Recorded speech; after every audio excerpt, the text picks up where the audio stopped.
Good morning दोस्तों, welcome back to my new blog. और आज के इस नए ब्लॉग में आप सभी का स्वागत है। दोस्तों मेरा नाम है मोहम्मद आसिफ और आज हम बात करेंगे, आज का जो टॉपिक्स है, आज का जो ब्लॉग है, अगर आप कोई भी गाड़ी परचेज़ कर रहे हैं उसके ऊपर आप फाइनेंस या लोन कराएंगे, किस्तें कितनी रखनी चाहिए, कितने का ईएमआई रखना चाहिए, कितने महीने की उसके ऊपर ईएमआई आना चाहिए और उसके ऊपर जो डाउन पेमेंट होता है वो कितना रखना चाहिए, और उसके जो गाड़ी की जो फाइनेंस होगी वो किस कंपनी से आपको लेना चाहिए, कौन सी कंपनी नहीं लेना चाहिए, और जो जीरो डेप्थ से लेकर के 100% की जो लोन्स होती हैं उनके ऊपर फ़ायदा होगा, नुकसान होगा, सारा कुछ बताने वाला हूँ आज के ब्लॉग के अंदर। अगर आप कोई गाड़ी परचेज़ करना है, कोई फ्यूचर प्लान बना रहे हैं गाड़ी परचेज़ करने के लिए, ओला उबर में गाड़ी चलाने के लिए अगर कोई गाड़ी आप परचेज़ कर रहे हैं तो आपको इन चीज़ों की ज़रूरत पड़ेगी। और आपने इन चीज़ों को समझ लिया, सोच लिया और जान लिया और उसके बाद आपने काम किया तो काफ़ी बेनिफिट्स आपको मिलने वाला है। क्योंकि एक गाड़ी ऐसी चीज़ है,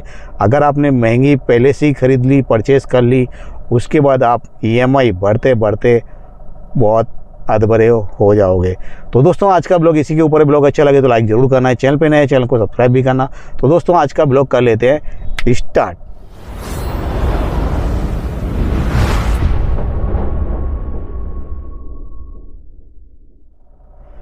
तो दोस्तों मैं आपको बता दूं, सबसे पहले अगर कोई भी गाड़ी आप परचेज़ कर रहे हैं, गाड़ी परचेज़ करने के ऊपर आपको फाइनेंस करानी है। फाइनेंस आपको कितने साल की रखनी चाहिए, गाड़ी के ऊपर जो फाइनेंस होगी उसका जो ईएमआई कॉस्ट आएगी पर मंथली की, वो आपको कितना रखना चाहिए, आपको फाइनेंस कौन सी कंपनी, कौन सी बैंक, प्राइवेट से लेके किस चीज़ पे आपको कौन सी करानी चाहिए, उसके ऊपर आपको जीरो डेप्थ से लेकर के जो 100% जो लोन प्रोवाइड करती हैं, आपको बहुत सारे ऑफ़र देती हैं। जो कि जैसा कि आप मुझे कमेंट पे पूछते हैं कि आसिफ भाई जीरो डेप्थ से मतलब जीरो डाउन पेमेंट आपको भरना है और उसके ऊपर 100% पूरी लोन गाड़ी पे हो रही है, ऐसी कंडीशन में गाड़ी परचेस लेना चाहिए क्या नहीं लेना चाहिए।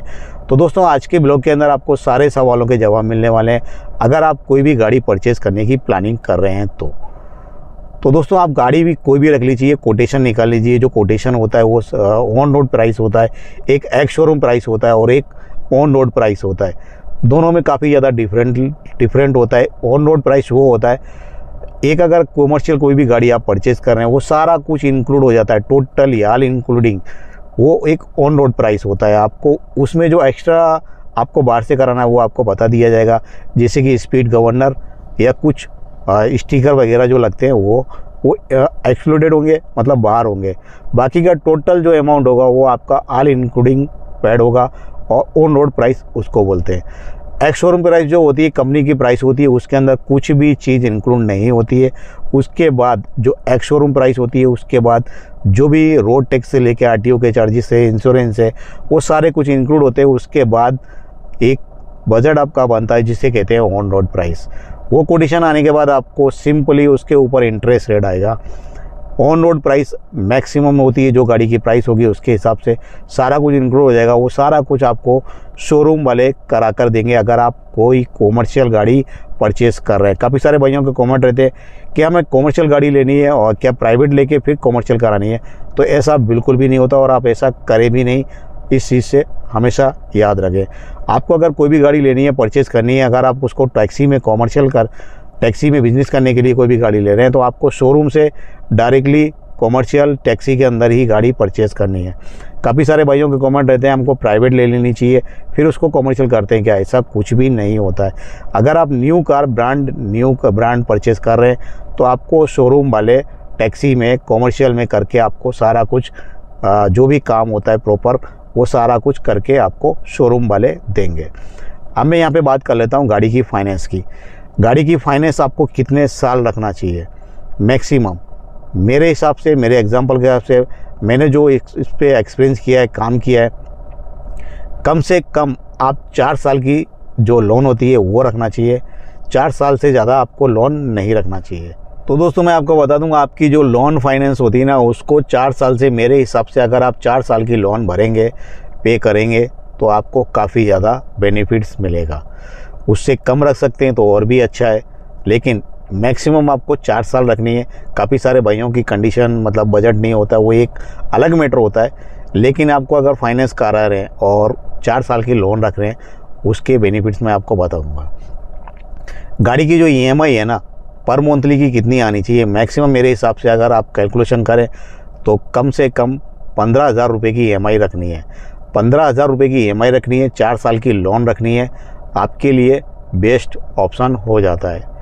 4 साल की लोन होगी और 15,000 का पर मंथली का EMI आएगा, आपका कॉस्ट आएगा 15,000 रुपये EMI। आप पैसे कमा के अच्छे से मैनेज करके आप अपनी गाड़ी फ्री कर लेंगे बिना टेंशन के। आपके सर पे कभी बोझ नहीं आएगा, आपको ऐसा मालूम नहीं पड़ेगा कि हमने कोई गाड़ी की EMI पे कर रहे हैं पर मंथली। 15,000 की EMI रखने से आपके कितने बेनिफिट्स होंगे वो मैं आपको बता दूं। सबसे पहला, आपको कभी टेंशन नहीं होगा। 15,000 की EMI आप ओला ओवर में काम करके या दूसरे प्लेटफॉर्म पे काम करके बहुत इजीली अच्छे से कवर कर लेंगे। और 15,000 की EMI पे करने के बाद आप अपना घर बहुत अच्छे से मैनेज कर लेंगे। अगर ज़्यादा रखते हैं या उससे कम रखते हैं, कम रखेंगे नहीं, जितना EMI कम रखेंगे उतना ही आपकी गाड़ी को जो प्राइस होती है वो कम होती जाएगी। लेकिन आप जितना EMI बढ़ाते जाएंगे, जितना साल महीने बढ़ाते जाएंगे, उतना ही आपकी गाड़ी की जो कॉस्ट है ना वो काफ़ी ज़्यादा लगेगी, आपको काफ़ी ज़्यादा पैसे एक्स्ट्रा पे करने पड़ेंगे। यहाँ पे एक चीज़ और मैं बता दूँ आपको, जो गाड़ी की EMI होती है ना, नॉर्मल रखने से आपको काफ़ी ज़्यादा बेनिफिट होते हैं। यहाँ पे एक पॉइंट, ये बहुत ही एक अच्छा सा पॉइंट मैं आपको सजेस्ट कर रहा हूँ। तीसरी बात कर लेते हैं यहाँ पे, जो कि गाड़ी की जो फाइनेंस होती है ना, हमें किस बैंक से करानी चाहिए। आपके पास जान पहचान है, आपका कोई पहचान वाला है, तो सबसे पहले ऑप्शन आपको तलाशना है अपनी तरफ से बैंक की फाइनेंस अपनी गाड़ी की करानी है। अपनी तरफ से फाइनेंस शोरूम वालों से बाद में करानी है, पहले अपने आप ट्राई करनी है। अगर आपकी कोई पहचान है अच्छी नहीं है तो आपको बेस्ट, आपका जो ऑप्शन लास्ट बचता है वो आपका शोरूम से बचता है। अगर शोरूम वाले आपको लोन प्रोवाइड कर रहे हैं तो पहला ऑप्शन, आपके पास अच्छी खासी पहचान है, आपको कोई जानता है, आपके पास डॉक्यूमेंट, सारे डॉक्यूमेंट्स हैं, वो तब आप ट्राई करेंगे सबसे पहले मुद्रा लोन। जो कि एक मुद्रा लोन होती है, बिजनेस लोन होती है, वो जो आप कॉमर्शियल गाड़ी परचेस कर रहे हैं वो एक बिजनेस में आती है, तो आपको वहाँ पे मुद्रा लोन 10 से 12% इंटरेस्ट के रेट पे आपको अच्छे से मिल जाएगी। दूसरे ऑप्शन पे आता है गवर्नमेंट, जो भी बैंक्स होती है, प्राइवेट बैंक होती हैं, उनके अंदर आप ट्राई करेंगे, वहाँ पे भी आपका इंटरेस्ट रेट काफ़ी कम आएगा, 10 और 12 के अंदर आपका इंटरेस्ट रेट आ जाएगा।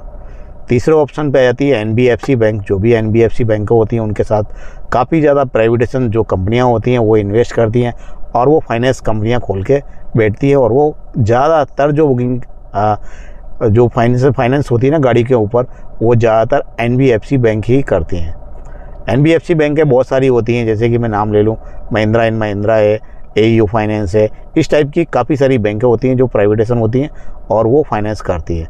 इसकी एक यहाँ पे एक चीज़ और है जो कि शोरूम की बैंक होती है। शोरूम जैसे कोई भी शोरूम होगा उसकी अपनी एक फाइनेंस बैंक होती है, वो भी अपनी तरफ से फाइनेंस करके देते हैं, प्रोवाइड करते हैं।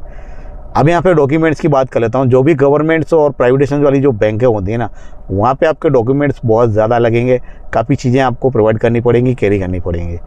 NBFC बैंक और जो शोरूम सी बैंक होती है ना, लास्ट में जो 2 ऑप्शन बचते हैं, वहाँ पे आपके डॉक्यूमेंट्स कम लगेंगे। जैसे कि मेन काफ़ी ज़्यादा प्रॉब्लम्स होती है, काफ़ी सारे भाइयों के ITR रिटर्न फाइल नहीं होती है, उसकी वजह से लोन नहीं होती है। अगर जिनके पास है तो वो उन ऊपर के 2 ऑप्शन है, उनमें ट्राई कर सकते हैं। नहीं है तो NBFC बैंक और शोरूम फाइनेंस बैंक, यहाँ पे आपको बचती है। अब बात कर लेते हैं इंटरेस्ट रेट की। कम से कम कितना होना चाहिए, 10 से 12 या 13, ज़्यादा से ज़्यादा। आपकी नहीं हो रही है तो 14 तक जा सकते हैं, बाकी मैं इतना ही रिकमेंड करूँगा आपको, 10 से 12 या फिर 13। आपकी नहीं हो रही है तो फिर से रिपीट कर रहा हूँ, 14 तक जा सकते हैं, 14 के ऊपर आपको नहीं जाना है।